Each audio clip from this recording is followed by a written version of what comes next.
উদ্দেশ্যে এখন টোটোতে আছি, মানে খুব তাড়াতাড়ির জন্য আমি ভিডিও করতে পারিনি আমি। তো আমার এখানে সকল বান্ধবীরা আছে, তোমাদের গিয়ে দেখাচ্ছি। তো এগুলো ব্যান্ডেলের অনেকগুলো ব্রিজ দেখলাম যেগুলো হাফ হাফ হয়ে পড়ে আছে। তারপর মন্দিরে ঢুকতে গিয়ে দেখি এগুলো ডালা বিক্রি করছে, তো পুজো দেওয়ার জন্য ডালা নিয়ে নিলাম। প্রবলেম হচ্ছিল, ডালা নিয়ে নিয়েছি আমরা তিনজনে। এই যে আর একজন নিচ্ছে, আর এই যে মন্দিরটা তো মন্দিরের ভিতরে পুষ্পাঞ্জলি হচ্ছিল, ওই জন্য অ্যালাউন্সে শোনা যাচ্ছিল। তারপর এই যে মায়ের কাছে ভিডিও করছিলাম একটু, তাও অনুমতি নিয়েই ভিডিও করতে হয়েছে, কারণ সেলফি করা একদমই মানা। তো জয় মা হংসেশ্বরী।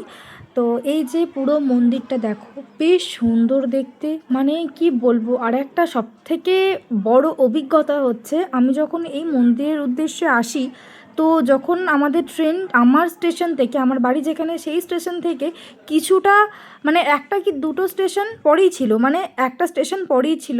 আমি এই ঠাকুরের নাম করতে করতেই আমি ট্রেনটা পেয়েছি, নাহলে আমি ট্রেনটা ধরতেই পারতাম না। বেশ সাজানো গোছানো ছিল, খুব ভালো, খুব শান্তশিষ্ট রাধাকৃষ্ণেরই ঠাকুর ছিল। ঘুরে আসা হয়ে গেছে, তো এখন আমি কিছু খাবো আমরা চারজনে। তো চুলটা একটু এলোমেলো হয়ে আছে, বাজে লাগছে দেখতে। তো আমরা এখানে সবাই সবার কারোর মতন যে যেটুকুনি পেরেছি খাবার করে নিয়ে গিয়েছিলাম টিফিন করার জন্য। ঘুরে যাচ্ছে এই যে খাবার, ঠিক আছে। স্টেশনে ফোন ব্যাগ ফেলে দিয়ে বাড়ি চলে আসছি। কুড়িয়ে দিতে হয়েছে, তুই কলেজে যাবি না বাড়ি যাবি, তোকে গাড়িতে তুলে আসবো। 1 ঘন্টা ধরে বসে থাকবো। কোনো ব্যাপারে দাঁত কাটতে ভালো লাগে, বেশ বান্ধবীরা তো আসে।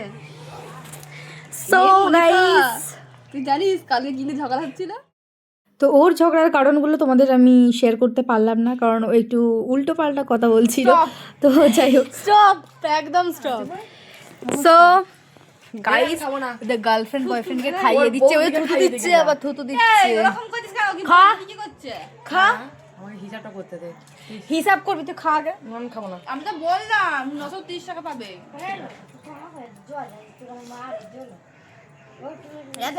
পড়াশোনা করেছিস? আমি একটা কথা বলি, এর বয়ফ্রেন্ড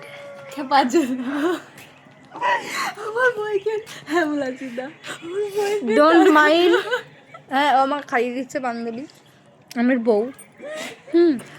এবার কথা হচ্ছে, ওর বয়ফ্রেন্ড 1000 টাকা পাঠিয়েছে এই যে আমাদের তিনজনকে খাওয়ার জন্য, কারণ ওর বয়ফ্রেন্ড যেহেতু এখানে থাকে না আর এই মুহূর্তে প্রেজেন্ট নেই। তো যাই হোক, রীতিমতো ওর ফোন পে আছে, ওকে পাঠিয়ে দিয়েছে।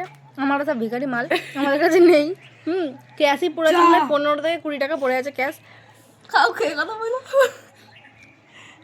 কতটা দিল যেটা বলছিলাম, দিয়ে কি বলছিলাম, হ্যাঁ, দিয়ে ফোনপের জন্য অসুবিধা হচ্ছে।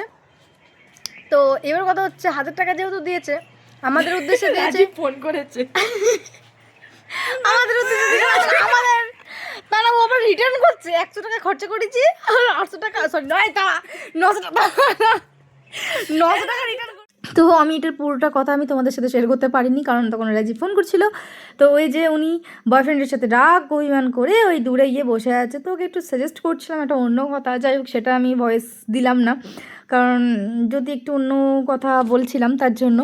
তো যাই হোক, পুরো ভিডিওটা কেমন লেগেছে অবশ্যই জানিও, আর ভালো লাগলে অবশ্যই লাইক কমেন্ট শেয়ার করে দিও পারলে। আর কি বলবো, আর জানি না ব্লগটা কতটা দূর ভালো করতে পেরেছি, তো যদি কোথাও ভুল ভ্রান্তি হয় অবশ্যই মার্জনা করে দেবে, কারণ অতটাও পারদর্শী না এইসব ব্লগ ট্রগ করতে, আস্তে আস্তে শিখে যাব।